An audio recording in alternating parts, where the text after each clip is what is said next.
Little good news for you. The inmates at Sandusky County Jail aren't serving out their sentences by just sitting in their cells. The sheriff is putting them to work. Our KRISTI Lee is on the scene in Fremont with what the inmates are doing. Sandusky County Sheriff Kyle Overmeyer is bringing out the green thumb in his inmates, making them grow some of their own food.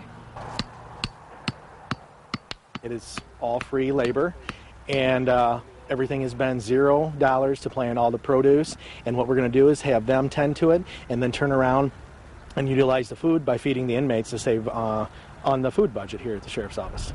The jail inmates have been planting vegetables donated from a local nursery on about 1.5 acres of land. Instead of sitting inside, coming out and doing this, getting fresh air, ability to do this, and then to save money for the county jail, you know, it's nice to get outside. Sheriff Overmeyer says getting the inmates outside to work on the garden helps the jail's budget and overall morale. Sitting in there just going through the same motions day in and day out, it kind of drags you down, gets you depressed a little bit, but being out here, it gives you hope. And the gardening is bringing out a softer side.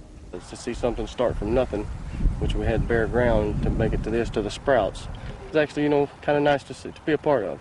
But critics might say jail isn't supposed to be nice to be a part of. There is a punishment side to it, but they have to understand that eventually these guys are going to be back on the street. So if we don't teach them some skills to get back into society and become productive citizens, it's just a cycle, a bad cycle. So they're going to come back eventually. So how did Sheriff Overmeyer come up with the idea? Something I thought up during my savings. I got cut now $275,000 on my budget, and sometimes tough times takes desperate measures. The idea is getting attention from neighboring counties too. Wood County Sheriff Mark Vasilishin is calling the idea a tremendous one and is looking into implementing one of his own.